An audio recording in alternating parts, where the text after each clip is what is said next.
masaya ka na, ate. Baka naman tumigil ka na sa pagsususpecha sa akin. O baka naman hindi ka pa kontento sa sinabi ng driver. Angel, kinlear ko lang pangalan mo. At least ngayon wala na magsususpecha sa'yo. Wala naman reason para pagsuspetsahan ako, ate. Sinasabi lang yun ni Kuya Marco para may iba siyang masisi. Tapos kinukonsinti mo pa. Ibig na ipagtanggol ako.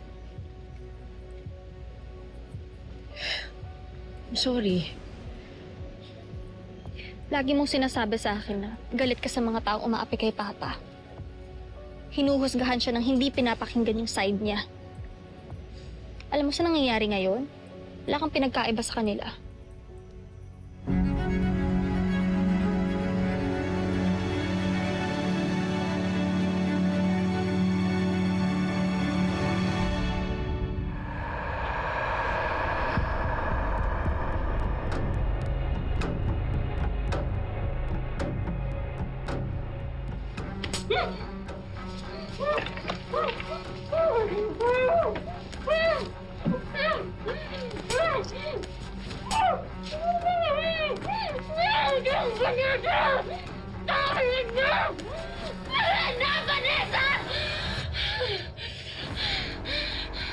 Ano?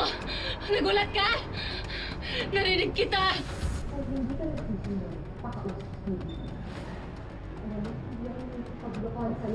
Narinig ko yung boses mo kanina! Bakit mo ba ginagawa sa akin to? Bakit mo ako kinuha? What? Are you scared na papalitan ka ni Marco?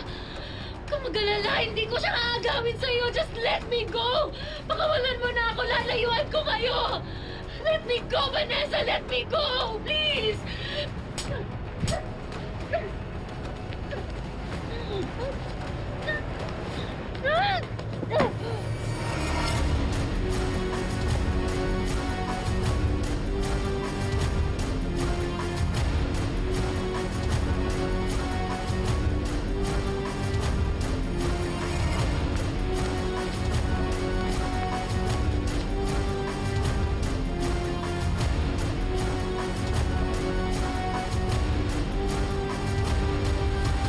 Guilty ako sa ginawa ko kay Angel.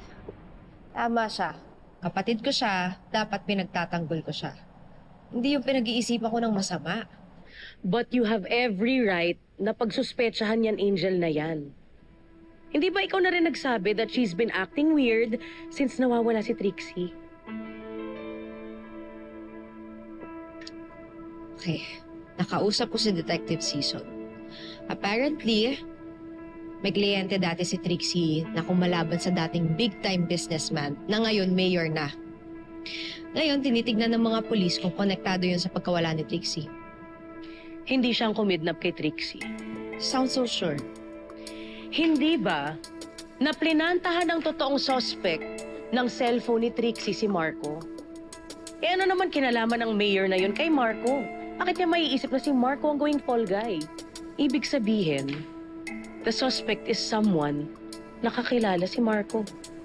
Nakilala ka. Lorraine, madaling mag-accuse ng tao. But proving the accusation is hard. Wala naman tayong strong evidence against Angel. Wala pa.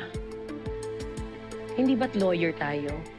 At ang trabaho natin ay maghanap ng ebidensya.